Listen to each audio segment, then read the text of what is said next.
Pancha means five, Sila means principle. The Pancasila, the five guiding principles of our national life. Pancasila sebagai sumber nilai logika berarti bahwa nilai-nilai yang terkandung dalam Pancasila digunakan sebagai landasan untuk menentukan apa yang benar atau salah dalam kehidupan berbangsa dan bernegara. Pancasila menjadi sumber nilai etika karena nilai-nilai yang terkandung di dalamnya menjadi dasar moral apa yang dianggap baik atau buruk dan menjadi tolak ukur dalam bersikap bagi masyarakat Indonesia. Sedangkan nilai estetika dalam Pancasila berupa nilai indah atau tidak indah yang berhubungan dengan bagaimana keestetikaan nilai Pancasila menyoroti berbagai aspek kehidupan.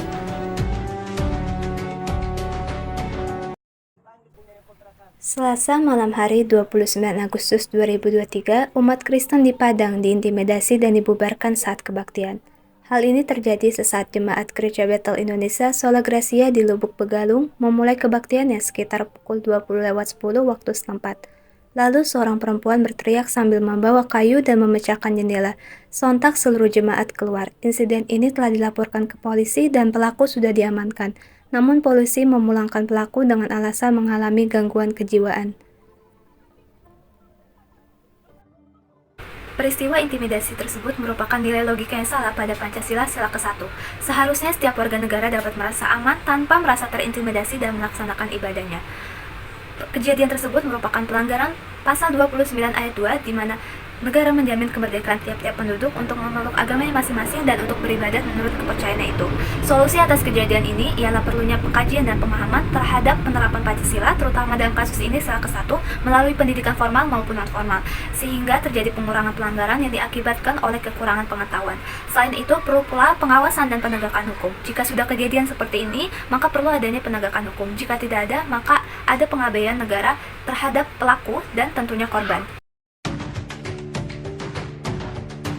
Baru-baru ini, sebuah perusahaan didakwa melakukan tindakan diskriminasi terhadap pekerja perempuan dengan memberikan gaji yang lebih rendah dibandingkan dengan rekan laki-lakinya yang memiliki tanggung jawab dan jabatan yang sama. Survei terhadap 22.000 perusahaan dan profesional perempuan di Asia menunjukkan 48% dari mereka mengaku tidak mendapat kesetaraan gaji dan 38% dari pekerja perempuan bahkan mengaku kurang mendapatkan kesempatan untuk meningkatkan karirnya. Dari kasus tersebut, tindakan diskriminasi gender di perusahaan merupakan suatu pelanggaran yang termasuk ke dalam nilai logika pada sila kedua Pancasila, yaitu kemanusiaan yang adil dan beradab. Hal ini juga sangat bertentangan dengan Undang-Undang Republik Indonesia Nomor 1 Tahun 2017 Pasal 5 tentang kesetaraan gender, yang menyatakan bahwa setiap orang berhak mendapatkan upah, tunjangan, dan juga jaminan sosial yang sama dalam hal pekerjaan. Tidak ada pembeda baik perempuan maupun laki-laki. Semua orang berhak untuk bekerja dengan nyaman dan mendapatkan kesempatan yang sama untuk berkembang. Itulah mengapa kesetaraan gender di dunia kerja sangat penting untuk diperjuangkan. Alangkah baiknya bagi perusahaan untuk tidak menilai kemampuan seseorang hanya berdasarkan jenis kelamin.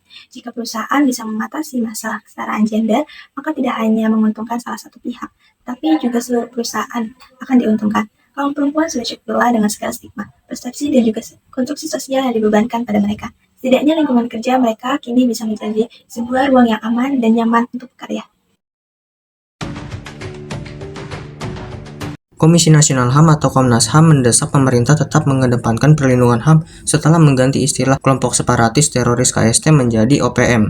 Nova Sigiro mengatakan lembaganya menghormati kewenangan pemerintah dalam merespon situasi di Papua termasuk pergantian istilah KST menjadi OPM oleh TNI. Komnas HAM juga akan mengkaji rujukan peraturan perundang-undangan yang digunakan dalam perubahan terminologi tersebut. ATK menegaskan perlunya evaluasi pada petataran operasi komando dan pengendalian keamanan dalam setiap penanganan kekerasan bersenjata di Papua. Ia menyebut evaluasi ini perlu untuk memperbaiki kebijakan keamanan di Papua. Kasus tersebut merupakan nilai buruk sila ketiga Pancasila karena melanggar UU Nomor 39 Tahun 1999. Alasan dibentuknya UU tersebut mengandung pengakuan terkait dengan penghormatan, pengakuan, dan perlindungan terhadap hak asasi manusia atas keberadaannya sebagai anugerah dari Tuhan Yang Maha Esa, serta tugas dan tanggung jawab bersama dan menghormati dan mengakui dan melindungi hak asasi manusia pada setiap manusia yang menjadi warga negara Indonesia. Untuk mengatasi hal ini, pemerintah perlu memperkuat peran dan independensi Komnas HAM dalam mengawasi dan mengevaluasi pelaksanaan kebijakan keamanan di Papua. Selain itu, diperlukan langkah-langkah konkret dalam memastikan penegakan hukum yang adil dan transparan sesuai dengan UU tersebut. Ini termasuk pembentukan mekanisme pengusutan kasus-kasus kekerasan yang independen dan transparan oleh aparat penegak hukum serta penegak hukum yang akuntabel terhadap semua pihak yang terlibat tanpa kecuali. Selain itu, perlu dilakukan dialog inklusif dan berkelanjutan antara pemerintah TNI Polri dan masyarakat Papua untuk mencari solusi damai atas konflik yang berkepanjangan di Papua. Hal ini melibatkan pengakuan atas aspirasi dan hak-hak masyarakat Papua secara adil dan proporsional, serta pembangunan secara merata dan berkelanjutan di wilayah tersebut. Ketua Dewan Perwakilan Rakyat, Puan Maharani akhirnya mengakui mematikan mikrofon milik anggota Komisi 3 dari fraksi Partai Demokrat, Irwan Veko, dalam sidang paripurna untuk mengesahkan UU Cipta Kerja pada Senin 5 Oktober 2020 lalu. Puan mengaku terpaksa mematikan mikrofon karena sistem teknis di ruang sidang paripurna yang berjalan bila mic di floor atau meja anggota menyala, maka otomatis mikrofon di meja pimpinan mati. Teknis itu dibuat agar saat berbicara tidak saling bersaut-sautan. Di dalam pasal itu disebutkan bahwa setiap anggota diizinkan bicara dan menyampaikan pertanyaan maksimal 5 menit, jadi setelah dipencet mikrofon akan menyala. Kemudian akan mati secara otomatis setelah 5 menit, kata Indra Iskandar dalam keterangan tertulisnya yang diterima oleh Parlementariat. Kasus tersebut tidak mencerminkan sila keempat Pancasila karena tindakan ini tidak mencerminkan kebijaksanaan yang dapat diimplementasikan dalam konteks perwakilan rakyat dan permusyawaratan di tingkat legislatif, seiring dengan prinsip-prinsip yang dijunjung tinggi dalam sila keempat Pancasila. Solusi dari kasus tersebut adalah DPR seharusnya bisa memperbaiki proses komunikasi internal, mengadakan diskusi terbuka tentang tata cara sidang, dan memastikan bahwa semua anggota DPR merasa didengar dan dihargai dalam proses legislasi. Selain itu, penguatan aturan yang mengatur penggunaan mikrofon dan prosedur sidang dapat membantu mencegah kejadian serupa. Korupsi yang dilakukan oleh mantan Menteri Sosial Juliari Batubara membuatnya dijatuhi hukuman 12 tahun penjara dan denda 500 juta pada 2021 lalu. Ia dinyatakan bersalah melakukan korupsi bersama-sama dalam pengadaan paket bansos penanganan COVID-19 wilayah Jabodetabek tahun 2020 sebesar 32,48 miliar. Juliari dengan dibantu beberapa orang lain memotong uang paket bansos dengan fee yang disepakati sebesar 10.000 per paket sembako dari nilai 300.000 per paket bansos.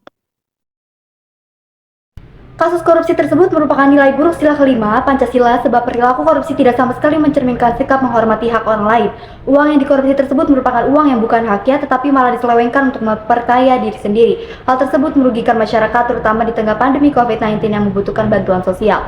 Atas perbuatannya itu, Juliari disangkakan melanggar pasal 12A atau pasal 12B atau pasal 11 Undang-Undang Nomor 31 Tahun 1999 sebagaimana telah diubah dengan Undang-Undang Nomor 20 Tahun 2001 tentang pemberantasan tindak pidana korupsi pasal 55 ayat 1 ke 1 KUHP.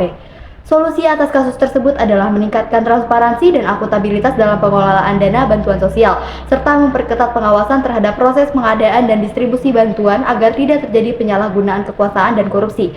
Juga hukum yang tegas dan adil terhadap pelaku korupsi untuk memberikan efek jera agar tidak terulang di masa depan.